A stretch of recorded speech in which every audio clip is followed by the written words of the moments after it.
This is Optimal Relationships Daily, episode 1002.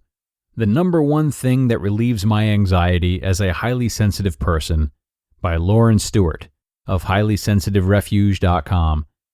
Hello, everybody. Happy Monday. I am your host, Greg Audino, back again with you to start the week off on the right foot. It's very easy to feel anxious at the beginning of a new work week, that's for sure. But don't worry, we've got your back today. Stewart out of Highly Sensitive Refuge is going to offer a really great strategy for reducing anxiety, something that works for her and something I've seen work for many people as well. So let's hear what she has to say, follow it up with a little commentary of my own afterwards, and start optimizing your life. The number one thing that relieves my anxiety as a highly sensitive person, by Stewart of HighlySensitiveRefuge.com. If you're a highly sensitive person, you might know what it's like to live with some level of anxiety. For me, my anxiety started when I was young, and I couldn't make sense of my strong emotions. Everything overwhelmed me. With noise and kids everywhere, school was basically a nightmare full of overstimulation. I could only cope when things were calm and quiet, which, let's be honest, it's never that way in school. I just wanted to go home, where I felt safe and comfortable. The strangest things set me off. Little did I know, somewhere along the line, I developed the phobia called emetophobia, which is the fear of vomiting, with my anxiety. I remember watching the movie Matilda in school, and started to panic during that scene where they make that kid eat all the cake. I was sure they were going to show him throwing up, and I couldn't handle it. I started freaking out, and was too embarrassed to say why. So I made up something about not liking the movie. I mean, what little kid can understand and verbalize that they have a phobia or anxiety? I just thought I was insane, and I didn't want anyone else to know. Let's explore why highly sensitive people might struggle with anxiety. Plus, I'll share the number one thing that has helped me. Why do some highly sensitive people have anxiety? Not all highly sensitive people have an anxiety disorder or phobia like me.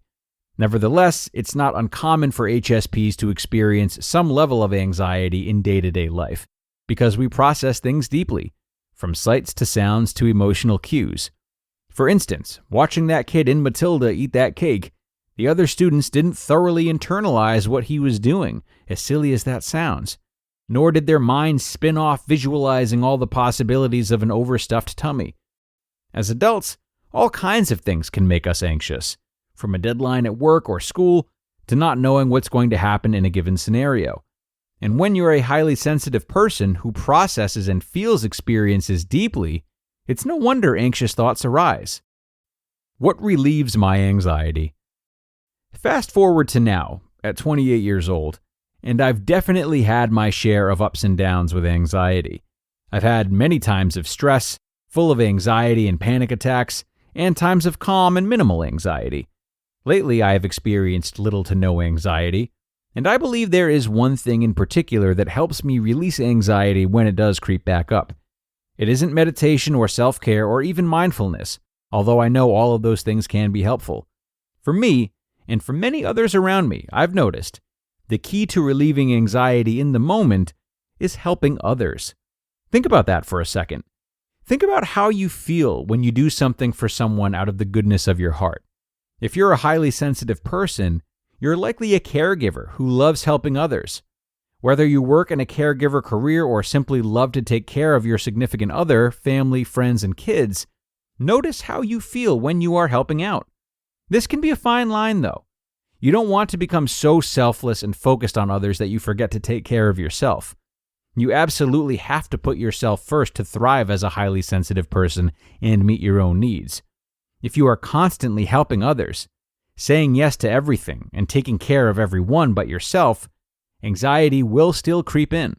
But when you're taking good care of yourself and also focused on loving and caring for the people around you, anxious feelings tend to disappear.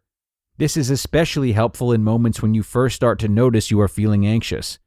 I've noticed when I have enough time to take care of my own needs and spend the rest of my time caring for my friends and helping others, my anxiety is super minimal and even non-existent, even in stressful times. Find your why, then reach out. The next time anxiety arises, take a moment to try to figure out why it's happening. I like to call this finding your why. Anxiety can arise from simple things, like being hungry or thirsty, stressed about a deadline, or worried about a loved one. It can also strike for seemingly no reason. If you've taken care of yourself by making sure you're well fed, hydrated, slept well, exercised, etc., go to the next step. Reach out to someone to help. Ask your significant other what you can do to help around the house or give them a surprise back rub. Work on a homemade gift for a friend. Ask someone to hang out. Text a friend who is going through a tough time. Volunteer.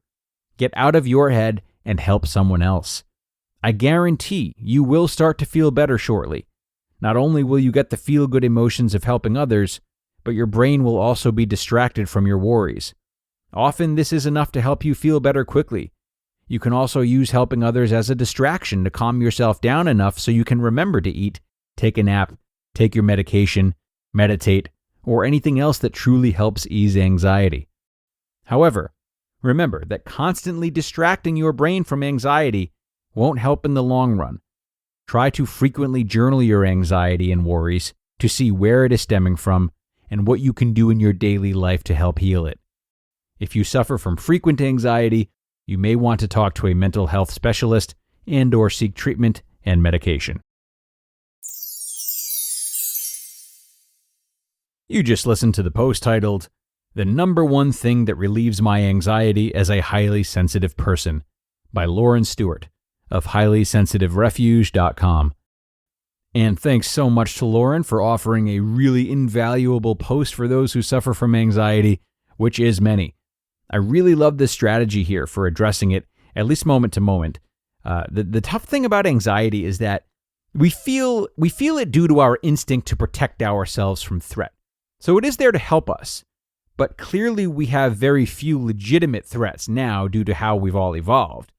But with this protective system still in place, we have to find new threats, which again are almost never actual threats to our survival as they are to maybe our egos or plans we've made for ourselves.